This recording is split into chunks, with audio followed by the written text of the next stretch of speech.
أهلا بكم مشاهدينا الأفاضل إلى عدد جديد من برنامجكم المجلة الرياضية. سنخصص هذا العدد للحديث عن فريق الرجاء الرياضي، مسيرة هذا الفريق في بطولة هذا الموسم وكذلك في الاستحقاقات الأخرى، وكذلك الأزمات والهزات التي تلقي بظلالها على السير العادي لهذا الفريق الأخضر. سيرافقني في هذا العدد الكاتب العام لاتحاد جمعيات أنصار ومحبي نادي الرجاء الرياضي البيضاوي، سي عثمان دياجي. سي عثمان، مرحبا بك. مرحبا بك، شكرا على الاستضافة. تحية للمشاهدين الكرام وأيام مباركة هذه إن شاء الله. سي عثمان، كيف أحوال فريق الرجاء في الآونة الأخيرة؟ والأحوال يمكن نقسموها لعدة أشياء كما كيقولوا. كاين الأشياء اللي مزيانة وكاين الأشياء اللي ما كتصرش. شنو هي الأشياء المزيانة دابا؟ وهو التركيبة البشرية. مثلا كاينة تركيبة بشرية اللي فيها واحد المجموعة ديال اللاعبين اللي في المستوى واللي تبذل فيها مجهود مع الإطار التونسي الحالي سي منذر الكبير، واستطعت على أن الملامح ديال التركيبة البشرية تكون في المستوى، ولو أن الانتدابات كان عليها بعض المؤاخذات لأن ما كانش في مستوى فريق الرجاء. ما كانش فعلا، لأن الانتدابات ما دارتش من طرف المدرب، انتدابات دارت بشكل عشوائي. حتى اللجنة اللي دارت انتدابات في الأخير مشات واحد العدد ديال الأمور اللي فعلا. فمثلا إلا خدينا اللاعب أولو مثلا، هذا راه تم الاختيار ديالو من طرف المدرب السابق السي البنزرتي. إذا هنا رغم كما قلت راه الملاحظات محلة، ولكن استطاعوا على أننا هذوك الانتدابات يكون فيهم الخير، بحال مثلا أولو، بحال يسري بوزوق، بحال بنتايك. هذو اللاعبين اللي الآن دابا كاينه المكانة ديالهم. ولكن كان بالنسبة للموضوع ديال التركيبة البشرية كاين الإشكال ديال قلب الهجوم اللي هو إشكال كبير، لأن كان انتداب ديال مايي اللي ما نجحش وما كانش ما تمش اختيار لقلب هجوم جديد، وبالتالي هذا هو اللي أثر. ولكن على العموم الرجاويين كاملين بجميع الأطياف ديالهم بجميع مقتنعين بالفريق. نعم، متفقين على أن كاين غيخصو غير دي بتي روتوش في الأيام المقبلة، ويمكن بهذه التركيبه يلعبوا الادوار ديال رابطه الابطال الافريقيه وكاس العرب اللي غيكون في الديار السعوديه. وشنو هو الجانب السلبي اللي بغيتي تهضر عليه؟ والجانب السلبي هو المتعلق بالتسيير اللي كاين عليه ملاحظات وملاحظات كبيره، ملاحظات من داخل البيت الرجاوي من جهه، وملاحظات اخرى على المحيط. فمثلا هذه التصريبات وهذا المحيط اللي جابهم، فمثلا ما كانش هذا الشيء في السابق. مثلا انا نعطيك مثال، انتم كتعرفوا هذه القضيه. مثلا في احدى سنوات الثمانينات كان الفريق عنده جوج ديال المكاتب في واحد الفتره من الفترات، ولكن رغم ذلك كتبقى الرجاء ديما فيها هذه الحركيه، ديما فيها النقاش، فهمتي، مسموح به. ولكن ان نصل لبعض الامور اللي بحال هذا التصريب الاخير، بحال تواجد واحد المجموعه كبيره ديال الصفحات اللي قليل فيها اللي كتعطيك ما هو محوري وما هو نقاش هادف ومسؤول. غالبيتهم مع كامل الاسف تميل الى السب، الى القذف، الى اشياء من هذا القبيل. واللي واحد العدد ديال المهتمين الكبار بكره القدم ولاو كاع دايرين ما يسمى بالكرسي الفارغ، ما كيحضروا لا الملعب، ما كيحضروا لا النقاشات، وكيخليو. هذا هو اللي خلى ان هاد النماذج مع كامل الاسف تظهر. هي كتبغي الفرقه، ولكن طرق الاشتغال ديالهم طرق كيأزموا الوضعيه ديال كيفاش تشتغل. فانا مثلا دائما وليت كنطرح السؤال، شكون هو هذا الرئيس اللي غيقدر يقبل يجي يسير دابا؟ ماشي غير الفراجه، واحد المجموعه ديال غير باش نرجعوا قبل ما ندوزوا للتسريبات وندوزوا لهاد الامور اللي يعني ولات الان ما عرفتش انا، لانها تسيء لكرة القدم الوطنية وتسيء لتاريخ فريق الرجاء الرياضي وتسيء كذلك العلاقة داخل النادي الأخضر. تسريبات اللي ربما إذا كانت صحيحة يعطيونا الدلائل والمسؤولين عليها يمشيوا للقضاء، وإذا كانت مفبركة هذه هضرة أخرى اللي خص حتى هي تمشي للقضاء ويعرفوا الحقيقة ديال دوك التسريبات، لأنها خطيرة بكل ما تحمل الكلمة من معنى. قبل ما ندوزوا لهذه التسريبات السي عثمان، الرجاء كان نموذج في التسيير، كان نموذج في الحكامة، مروا مسيرين كبار عبر بوابة نادي الرجاء الرياضي، ولكن من 2013 غاب يعني الغابة العقلانية عن تسيير فريق الرجاء. تطحنات من هنا وهناك، فريق يحارب، أقول فريق يعني مكونات تنتمي للتسيير داخل فريق الرجاء تحارب مكونات اخرى، وهو اللي كيظهر من خلال صعود مكتب. كتلقى شي وحدين في الغابه اللي يعني كيقنيو باللغه ديال الكره المكتب اللي صعد، حتى اننا كيف قلتي صعيب الواحد الان يتولى رئاسه فريق الرجاء في ظل هذه الازمات اللي كاينه وفي ظل هذه المشاكل اللي كاينه. دازوا رؤساء في هذه الحقبه هذه اللي كنهضروا عليها، ولكن ما عمروش طويل، لان عندهم استراتيجيه وعندهم نظره يعني مستقبليه لنادي الرجاء. ما عمروش طويل. علاش ما عمروش طويل؟ لان هذه التاثيرات الجانبيه والمحيط ما عرفتش انا شنو المصالح عندهم باش يخلقوا هذه الزوبعه ويخلقوا مشاكل المكاتب اللي كتطلع اللي ما خلاتش هاد الرؤساء يزيدوا. وفعلا التحليل ديالك منطقي، ولكن فاذا بغينا نتكلموا على نادي الرجاء، انا شخصيا رغم ان الانتماء ماشي حيت الانتماء ديالي للرجاء غنقول هذه الكلمه، هو الرجاء فرقه سبيسيال عندها واحد طابع خاص. فلا رجعنا وانا كندير ابحاث على الفرق كندير ابحاث ودراسات، فيمكن نقول لك لا رجعنا للتاريخانيه مثلا ديال التواجد ديال الرجاء كتكون كما قلت عندها شكل خاص. فمثلا نعطيك مثال، قبل الرجاء ما تفوز باول بطوله كان 89 مرحوم كبريطه، كان الجمهور كيقول واش يمكن غنديو البطوله، وكانت واحد النوع ديال الجمهور اللي كيدخل كيقول لك بغيت الرجاء تخسر ونخرج مفرج، وكان تخرج خاسره والناس تفرجات.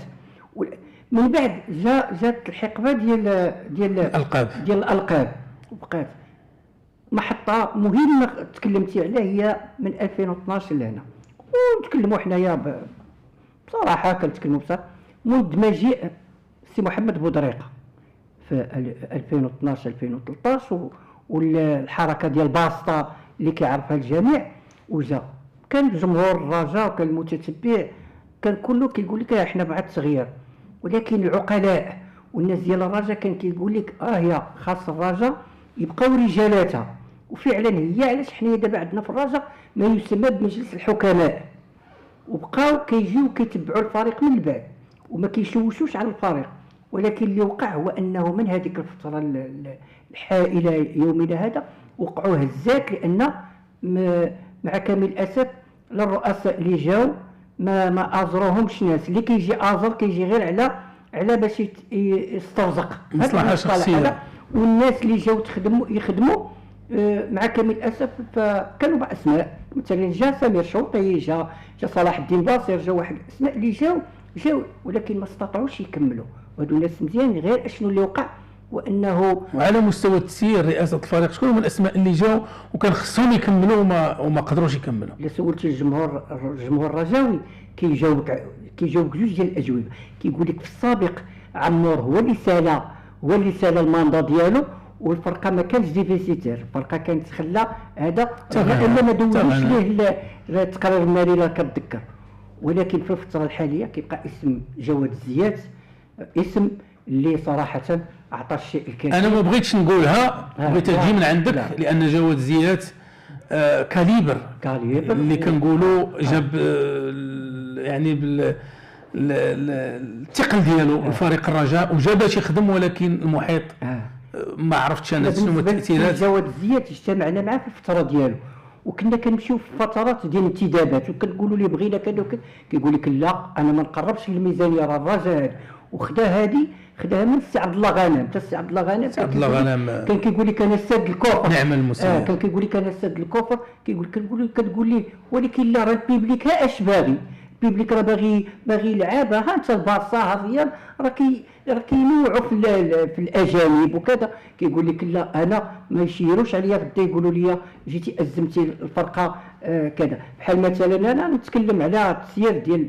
هذه الحقبه مزيان جبدناها، فمثلا نجيب انا 3 ديال الغاليين في دقه واحده ونجيب كرول معاهم وما يكملوا معايا شهرين ويمشيو للطاس ويمشيو لكذا وهذا وتمشي كبير ميزانيه كبيره راه ما ساهلاش. وهذا هو اللي قلنا زكي واحد المجموعه، راه هذا هو مربط الفرس. 51 ليتيج اللي كانت وصلت لها الرجاء مع الجامعه والاتحاد الدولي، وهذا هو اللي خلى ان ميزانيه الرجاء منذ تلك الفتره ميزانيه الرجاء يعني تقهقر، وانها يعني كيصيبها نوع من الاتلاف الميزانيه، لان ما بقاتش الناس مسات 51 ليتيج ما بين الجامعه وما بين الاتحاد الدولي، راه كل عام ميزانيه صحيحه كتمشي لنادي الرجاء الرياضي البيضاوي. غير شنو خص هاد الرؤساء هادو من 2013 الان؟ كاينه صراعات، هذه فروع منها، كاينه صراعات. الرئيس اللي طلع كتلقى شي وحدين كيحفروا ليه الرئيس، هادشي ما عرفتش انا الرجاويين واش هادشي عارفين وساكتين. اشنو الحل اللي خصو يخدم في نادي الرجاء الرياضي قبل ما ندوزو لهاد التسريبات اللي كنعتبرها انا خطيره وخطيره جدا؟ هو الشعار اللي ممكن يترفع كاين جوج الحوايج ما كاينش فوق منهم حاجه. كاين اولا المعقول، والثانيه الاحترافيه. اسمح لي، انا دائما كنعطي امثله بالاهلي المصري. فالاهلي المصري ناجحين في الانتدابات، كيجيبوا انتداب اللي كيهزوه من المغرب كيديوه لمصر كيديوه لاشين كيديوه لكذا، وامثله عندنا كثيره ديال.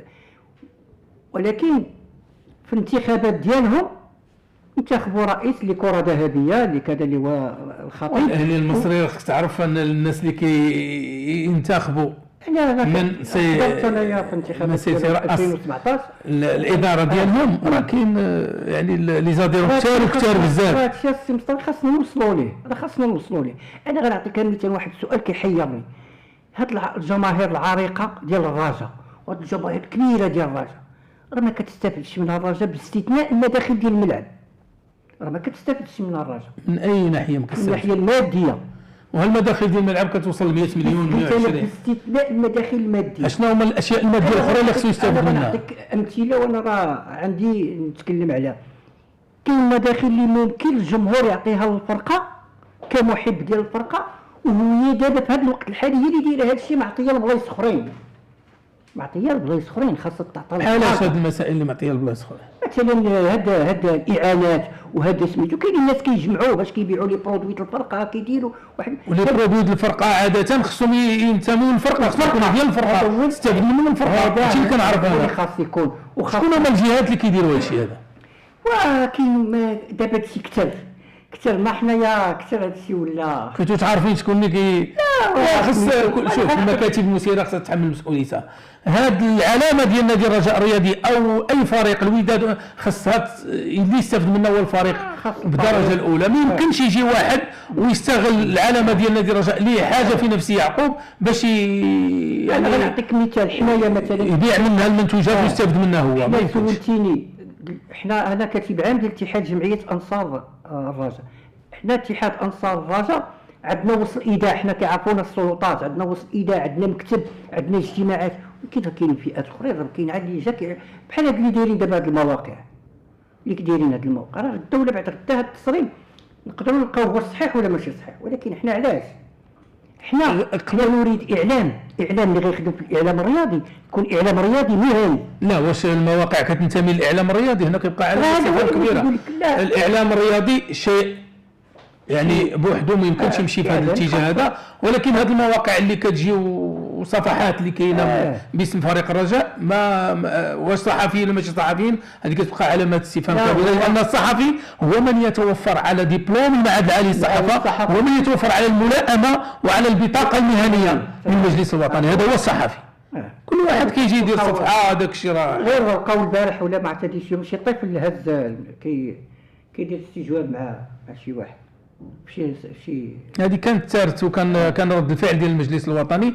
غير الحقبه الحاليه والتسيير في الحقبه الحاليه هو امتداد لازمات عاشها فريق الرجاء الرياضي كما قلت منذ سنوات. شفنا ان الرئاسه ديال الرجاء ما احتاجها البدراوي وخداها وعلقوا عليه الرجاويين امال كبيره باش يخرج بالفريق الاخضر الى بر الامان، باش يرجع في التوهج ديالو في الحكامه ديالو في الاستقرار المادي ديالو الى غير ذلك. كيفاش كتشوف هذه الفتره؟ هو اي مشروع رياضي كان عنده واحد لي زانغرينيو، واحد اللي خاصهم يكونوا باش ينجح. من واخا خرجت على الموضوع نعطي مثال بسيط، مثلا المنتخب الوطني مثلا من بين النجاحات وكان عندهم واحد المجموعه ديال اللاعبين من 1 حتى 7 كلهم كيلعبوا في دوريات كبرى عند تحققوا النتائج وكانت الخدمه العموم. بالنسبه للحقبه اللي رجع بالنسبه للحقبه اللي تكلمتي على الحاليه ديال حنايا في الوقيته ديال بروز الازمه السنه الماضيه ما كانش عندنا خيار، كان خيار واحد الراجل جا وجايب امكانيات ماديه وجاب مشروع ومتحمس، ما كان اي متشائم ما كان عليه الا يصفق. فعلا داكشي اللي كنا حنايا، وفعلا انا شخصيا رايي ربما جاب نوايا حسنه وجا، ولكن اصطدم بواقع اخر. شنو هو الواقع اللي اصطدم به؟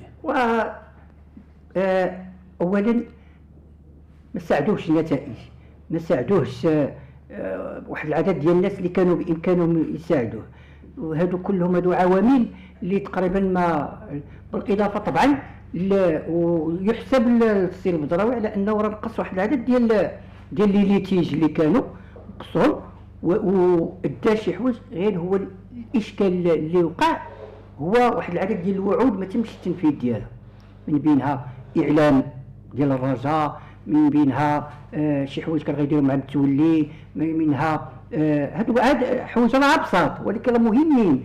كذلك الاختيار ديال السي البنزرتي كان اختيار خاطئ. اللجنه كذلك اللي كانت اللجنه اللي اختارت مع اللاعبين كانت هي مع احترامي للشخص ديال السي الطير والاخرين ربما ما كانش الاختيار كان خاطئ. وداخل هذه الازمات اللي يعني عددتيها وهذا، واش ما كاينش الحفير، ما كاينش الضرب من تحت الحزام؟ ربما يكون كاين ولكن ماشي ذاك الضرب من تحت الحزام. حيت كيقولوا ان اللي ما يخليش المكاتب والمكتب الحالي والمكاتب اللي دازت تنجح هو ان كاين صراعات خفيه كتاثر على السير العادي لفريق الرجاء. لا حنا كما كنقول حنا كنفهموا في الرجاء مزيان، حنا نقدر نكون متفقين على هذا الراي هذا لانه خرج في هذا الوقت هذا، ودائما هذا ابريل كيخرج فيه شي حاجه. لا الباسطه خرجت في ابريل هذه ديال ذاك العام هذا شهر يعني كيتشائموا الرجاويين، ابريل رجاوي. دونك هاد في الوقت وجات القرعه اللي جابتك مع الاهلي، جاو شي حوايج كذلك ذاك النتيجه ديال مع اتحاد الفتح الرياضي، هادو كلهم حوايج اللي كما كنقولوا شعلوا الفتيل ديالنا. لا غير نبقاو في يعني في الموضوع اللي تكلمنا عليه، حيت الا دويتي مع اي واحد داخل فريق الرجاء سواء من مختلف الاطياف ديال فريق الرجاء كيقول لك كاين الدق، كاين الحفير، المكتب اللي جا كاين شي وحدين ما كيخليوش يزيد. واش فعلا كاين هذا الشيء داخل فريق الرجاء؟ لا انا شخصيا بان لي الصراع الاخير هو صراع بين مكونات ديال السي عز البدراوي. لا اظن على ان يعني داخل المكتب الصراع داخل دابا غندوزو للتسريبات. يعني هذا صراع كما قلتي داخل المكتب. انا ما نعرفش، كيقول لك راه حنا قسمنا ياك هادشي اللي تسريبات، ولكن اللي دار الاستجواب راه كاين واحد من جهه وواحد من جهه اللي داروا هذوك التسريبات. كاين واحد من جهه البدراوي اللي قال حنا قسمنا، وداك الشيء خطير جدا، لان انا خديت 10 المليون والاخر خدا قد القد، هذه اموال ديال الرجاء. واش الرجاء ولات مشات حتى لهذه الدرجه انه الناس دايرينها واحد البقره حلوب، كيجيو كياخذ هذا كيقسموا وكيديروا، والفرقه كيبان الازمات الماديه ديالها. هادو دخلوا فيها الرئيس البدراوي ودخلوا حتى المجموعه من المكونات داخل نادي الرجاء، ويعني هادو اللي دواو وبينوا وجههم ودواو بالصوت ديالهم وكيتحملوا المسؤوليه على ان هادشي كاين. راه الا كان هادشي خطير داخل فريق الرجاء الرياضي خاص تحرك جميع القوى الفاعله داخل نادي الاقدار باش تعرف الحقيقه، وخاصها تمشي للقضاء. باستثناء الفرضيه ديال ان البعض ديالهم متواجد خارج المغرب، لكن رغم ذلك المساطير راه كتمر بشكل سلس بحكم الاتفاقيات اللي كاين هو بعض الاخطاء هنايا في هذه القضيه، بعض الاخطاء السيريه. لان مثلا نعطيك مثال، الاحسان العمومي راه عنده ضوابط، بحال مثلا هذيك الراجه معانا حنايا انا شخصيا من الناس اللي كنفهم في القانون كنت ضدها، وكنت كتبتها للسي البدراوي غير في الواتساب، كتبت له قلت له راه ما كدارش هاد القضيه، راه القوانين اش كدير. قال لي ما قال لي لا حنا كنعرفوا اش كنديروا خليناه، ولكن شنو اللي خاص يكون؟ راه خاص يكون داكشي مضبوط. راه عقلت يا سي طلال غير مؤخرا هذه سنتين جاوت واحد اللجنه مؤقته على راس سي محمد اوزان، جات اللجنه مؤقته ماشي عاجي دير لجنه مؤقته، خاصك كيفاش دير باساسيون باش دوز سميتو، ورغم ذلك دوزوا باقتضاب هذيك العمليه وكانت ناجحه. الان حنايا واش على قبال ان ديبلاسمون ديال الفرقه غادي ندير واحد العمليه اللي في الاخر ديبلاسمون درتيه ولكن انتداب ديال قلب الهجوم اللي دويتي عليه ما جبتيش. هنا راه كيتطرح لا غير هاد التسريبات، باش نرجعوا للتسريبات، واش كاينه ولا ما كاين؟ هادشي اللي كيتقال في التسريبات انت كرجاوي واش كاين ولا ما كاينش؟ الا كاين المساله خطيره وخطيره جدا، لان هناك كما قلت اشياء تلعب داخل فريق الرجاء اللي كتضر بالفريق وخصها كيف قلت تمشي للقضاء. الا ما كاينش يتحملوا مسؤوليتهم هذوك الناس اللي قالوا هادشي. خاص تمشي للقضاء ويدار تحقيق نزيه، فهمتي؟ لان هذا الشيء خاصو يجب، لان المشجع مثلا المغربي راه ضاق من كم حاجه قضيناها بتركها. حنايا مثلا الناس راه كتسنى تقصي الحقائق في القضيه ديال التذاكر ديال المونديال، كتسناها، راه باقيين كيتسناو الناس. راه نفس الشيء بالنسبه لهذا الموضوع هذا، خاص يحمي المكتب المسير الحالي ولا يعطي ينزه هذوك الناس النزاهه ديالهم، رغم ان ما بحال مثلا غنشد جريده ونقرا فيها واحد خينا سرق واحد خينا، ما عنديش بها سميتو، حيت هادشي كيمس المكتب. خاص المكتب يتحرك ويبحث، لان الناس دابا ولات عارفه بان راه تقال فيه هذا شفار هذا دار ودخلوا حتى الرئيس ودخلوا هذا قسم الغنيمه الى غير ذلك. هادشي خصو يتحرك. الا كانوا ابرياء من هذا الفعل راهم ابرياء، الا كان مضبوط خصهم يتحاسبوا. نقطه اخرى نضيفها في هذا الموضوع هو مثلا هذيك السيده لا داعي باش نذكر الاسم ديالها، اللي دابا هي المراه القويه في الفرقه واللي كتواجد مع السي بدراوي. فمن بين الاخطاء السياسيه السيده ماشي منخرطه، مثلا كيفاش كتجيب الرئيس عنده حق يجيب. هي اللي بغيت نقول لك، واش الرئيس دابا عنده الحق انه يكوبطي ولا يجيب شي واحد حداه اذا كان كيقوم ليه بشي مهمه؟ هذه كونسي يديرها مستشار، ولكن المستشار اعلامي ماشي بداكشي اللي تقال في هذاك التصريب انها كتكون ادمين في كاع لي باج، ان هي اللي لا باش نكونوا مفاهمين هذاك الشيء كيبقى هضره باقي ما تثبتاتش. ملي تثبت عاد نقولوا هذيك السيده فاعله وتاركه، ولكن الان حق البدراوي انه يجيبها ويجيب هذا باش يكون كونسي ديالو. قالوا هما بان حيت داك الشيء اللي قالوا خطير، لان شفت انا في واحد البرنامج حواري كتحاور بعض المعارضين داخل الفرقه، وكتحاورهم بشكل الا بغينا نقولوا ما عندهاش التجربه، ما عرفاش. لا شوف وهذا هو اللي اثر. هذا التجربه تجي مع المده ماشي مشكل.